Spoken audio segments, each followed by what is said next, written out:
வணக்கம். ஜெய் லேர்னிங் ஹப்பின் தமிழ் கற்றல் மையம். இப்போது நம்ம செயல்வழி கற்றல் அப்படிங்கும்போது நம்ம அதுக்கான நிறைய கருவிகளை பயன்படுத்துவோம்.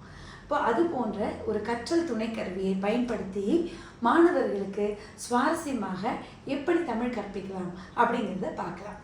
இப்போ இது ஒரு கற்றல் கருவி, அதாவது இது ஒரு வீடு. இப்போ நம்ம தொடக்கநிலை மாணவர்களுக்கு வீடு, வீட்டின் பகுதிகள், அப்புறம் குடும்பத்தினர்கள், அது போல் நம்ம சொல்லிக் கொடுக்கறது உண்டு.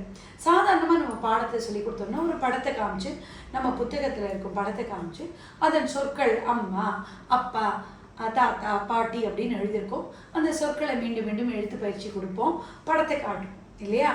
அது மாதிரி இல்லாமல் மாணவர்கள் அந்த செயல்வழி கற்றலில் நாங்கள் கற்றுக்கொள்ளும் பொழுது அவங்க மனசில் ரொம்ப ஆழமாக பதியறதோடு பாடமும் ரொம்ப சுவாரஸ்யமாக இருக்கும். இப்போது உதாரணத்துக்கு இதை எடுத்து நம்ம பார்க்கலாம்.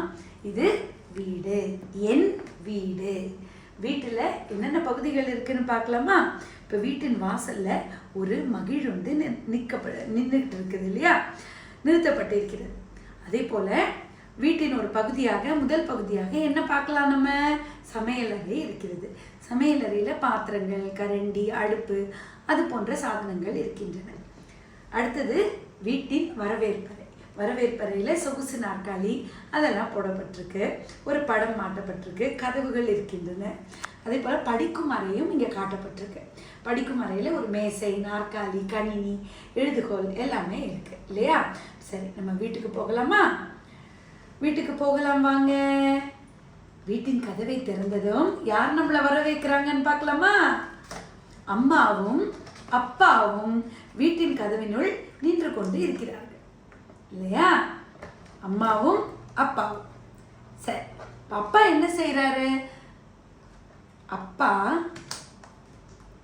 மகிழுந்தை கழுவுகிறார் அப்படின்னு இப்போ இந்த நம்ம படத்தை பார்த்து கதை சொல்லும் நடவடிக்கையாகவும் இதை நம்ம மாற்றி சொல்ல முடியும். அதே போல் வாக்கியங்கள் அமைப்பையும் நம்ம இதிலேயே நம்ம சொல்லி கொடுக்கலாம். அப்பா என்ன செய்கிறார்? அப்பா மகிழுந்தை கழுவுகிறார். அம்மா என்ன செய்கிறார்? அடுத்ததாக அம்மா. அம்மா என்ன செய்கிறார்? அம்மா சமையல் செய்கிறார். இன்னும் கொஞ்சம் தொடர்ச்சியாக போனோம்னா அடுத்த வாக்கியம், அம்மாவின் சமையல் மிகவும் ருசியாக இருக்கும் அப்படின்னு நம்ம மேலே மேலே சொல்லிக்கிட்டே போகிறதுக்கான வாய்ப்பு இருக்குது. இப்போ ஒரே கருவியை பயன்படுத்தி நிறைய விதமாக நம்ம மாணவர்களை ஈர்க்க முடியும். அடுத்தது இந்த கதவை திறக்கலாம். இங்கே யார் இருக்காங்க? அண்ணனும் தங்கையும் இருக்கிறார்கள். தங்கை என்ன செய்கிறாள்? அவள் ஒரு பாடல் பாடிக்கொண்டு மகிழ்ச்சியாக இருக்கிறாள். தம்பி என்ன செய்யவிருக்கிறான்? தம்பி பாடம் படிக்கிறான். தம்பி பாடம் படிக்கிறான், அக்கா பாடல் பாடுகிறான் அப்படின்னு நம்ம இந்த கருவிகளை பயன்படுத்தலாம். அடுத்தது இந்த கதவை திறக்கலாம். இங்கே யார் இருக்காங்க? தாத்தா, பாட்டி. தாத்தா பாட்டி என்ன செய்கிறாங்க?